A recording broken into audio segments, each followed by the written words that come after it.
Episode की शुरू वैसे होती है जहाँ पे ख़त्म हुआ था। ये सुन के क्यों कहता है कि इसका मतलब तुमने नहीं, तुम्हारी मॉम ने उन्हें इनवाइट किया था। ये सुन के टीचर कहती है कि एक ही तो बात हुई ना। ये सुन के क्यों कहता है कि नहीं नहीं, ये दोनों अलग बात है। तुम्हारी मॉम का मिस्टर बेन के साथ तुम्हारा रिश्ता चाहना और तुम्हारा उन दोनों का मिलवाना, ये दोनों अलग बातें हैं। ये सुन के टीचर बोलती है कि हाँ, माँ ने ही बुलवाया था। ये सुन के क्यों कहता है कि अब कोई चिंता की बात नहीं। ये सुन के टीचर कहती है कि अब इसका क्या मतलब। फिर क्यों कहता है कि कुछ भी नहीं, मैं तो बस यूं ही कह रहा था। फिर क्यों टीचर से कहता है कि तो तुम मिस्टर बेन से इतना नाराज़ क्यों हो। ये सुनने के बाद टीचर थोड़ा शांत हो जाती है। उसका तो कुछ सोच के क्यों को बोलती है कि क्योंकि मुझे अभी पता चला है कि मिस्टर बेन पहले से शादीशुदा है। यह सुन के क्यों कहता है कि क्या। फिर टीचर बोलती है कि हाँ, और उनकी एक बेटी भी है। फिर क्यों टीचर से बोलता है कि क्या तुम सच बोल रही हो। फिर टीचर बोलती है कि हाँ, उनकी पत्नी ने रेस्टोरेंट में बहुत तमाशा किया। फिर क्यों टीचर से बोलता है कि ये जान के तुम्हें बहुत बड़ा धक्का लगा होगा। क्या तुम इस बात से दुखी हो। देखो, अगर तुम्हें किसी से बात करना हो या फिर तुम्हें किसी के साथ बाहर जाना हो तो मैं तुम्हारे साथ आ सकता हूँ। क्योंकि ये सारी बातें सुन के टीचर बोलती है कि नहीं, मैं ठीक हूँ। ये कह के टीचर आगे बढ़ जाती है और इसी बीच में वहाँ पे एक बाइक वाला आता है जो बहुत तेज़ी से बाइक चला रहा होता है। और ये देख के क्यूब जल्दी से टीचर को वहाँ से हटाता है और उसे बचा लेता है। फिर वो बाइक वाला ना घूम के क्यूब और टीचर के पास आके रुक जाता है। फिर टीचर गुस्से में कहती है कि देखो, मैं इस ज़मीन की मालिक की वकील हूँ। तुमने जो जगह भाड़े पे ली है उसका खाली करने का नोटिस हम लोगों ने तुम लोगों को पहले ही भेज दिया है और कल उस नोटिस का आखिरी दिन है और इसलिए मैं देखने आई हूँ कि तुम लोग ये जगह खाली कर रहे हो क्या नहीं। यह सुन के ना वो लड़का कुछ बोलता नहीं है तो टीचर कहती है कि अगर तुम खाली नहीं करोगे तो मैं तुम्हारे खिलाफ केस करूँगी। यह सुन के वो लड़का कहता है कि केस फाइल करोगी। उस लड़के की ये सारी बातें सुन के टीचर कहती है कि ये आवाज़ तो जानी पहचानी सी लग रही है। टीचर इतना कह ही पाती है, इसी बीच ना वो लड़का अपना हेलमेट उतार देता है और वो टीचर से कहता है कि फिर से वही पुरानी बकवास, अटर्नी टीचर कौन। और टीचर जब उसे देखती है वो तो शॉक हो जाती है क्योंकि मिस अमी का एक्स हस्बैंड है। फिर टीचर जैक से कहती है कि तो तुम इस फैक्ट्री में काम करते हो। ये सुन के जैक कहता है कि हाँ, मेरा जिम चल नहीं पाया था। मैंने एक दूसरे जिम में भी अप्लाई किया था लेकिन कोई एक फ्रॉड के साथ काम नहीं करना चाहता था और एबी ने भी मुझे छोड़ दिया और मैं महीनों तक जेल में भी रहा और अब इस फैक्ट्री का मैं एक गार्ड हूँ।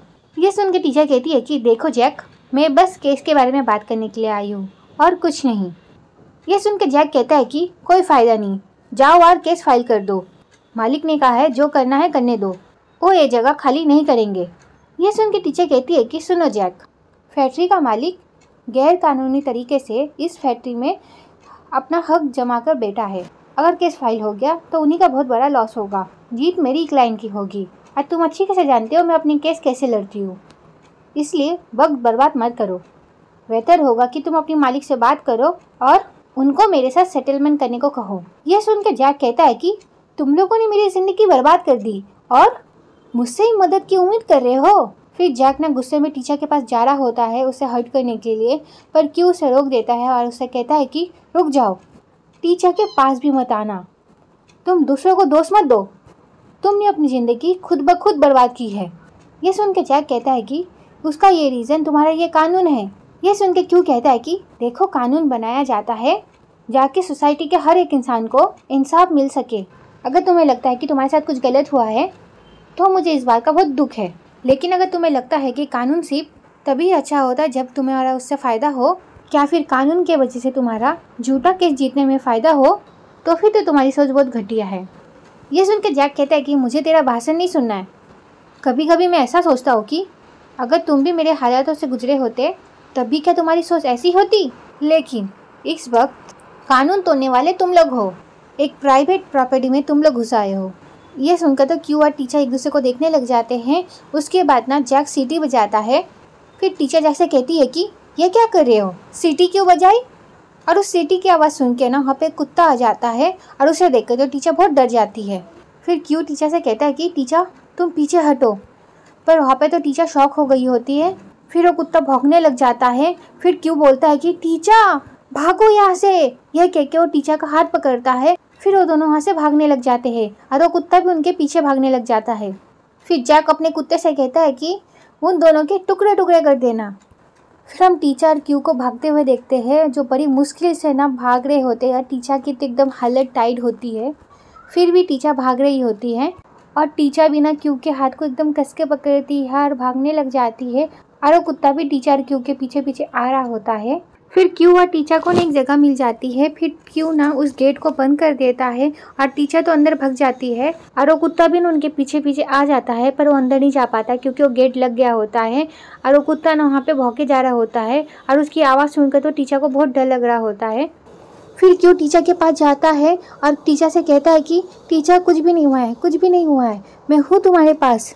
टीचर रोना बंद करो प्लीज़, मैंने लॉक कर दिया है, टेंशन मत करो, कुत्ता अंदर नहीं आएगा, शांत हो जाओ, अब बैठो जरा। और वो कुत्ता भौंके जा रहा होता है और उसकी आवाज़ें सुन के ना टीचर बहुत रोई जा रही होती है। फिर क्यू टीचर से कहता है कि कुछ भी नहीं होगा टीचर, कुत्ता नहीं आएगा, मैं हूँ तुम्हारे पास, टीचर शांत हो जाओ, रोना बंद करो प्लीज़। फिर क्यू ना टीचर के कान बंद कर देता है और टीचर तो रोने लग जाती है। ये देख के क्यू टीचर से कहता है कि टीचर मेरी तरफ देखो, मैं तुम्हारे पास हूँ, मैं तुम्हें कभी भी अकेला नहीं छोड़ूंगा। ये सुन के ना टीचर बस उसे देखी जा रही होती है और यहाँ पे ना एक स्वीट सा मोमेंट बन जाता है। फिर क्यू टीचर से कहता है कि प्रॉमिस करता हूँ मैं तुमसे, और मैं अपना प्रॉमिस ज़रूर निभाऊंगा। क्यू इतना कह ही पाता है, इसी बीच ना कुत्ता फिर से भौंकने लग जाता है और ये सुन के तो टीचर क्यू को हग कर लेती है और क्यू भी ना टीचर को हग कर लेता है। ये सीन देख के तो मज़ा ही आ जाता है। और टीचर के जैसे किस किस को कुत्ते से डर लगता है, कमेंट करके ज़रूर बताना, मुझे तो लगता है। तो ये वीडियो यहीं पे ख़त्म होती है, नेक्स्ट पार्ट के लिए कमेंट करना। Okay bye bye.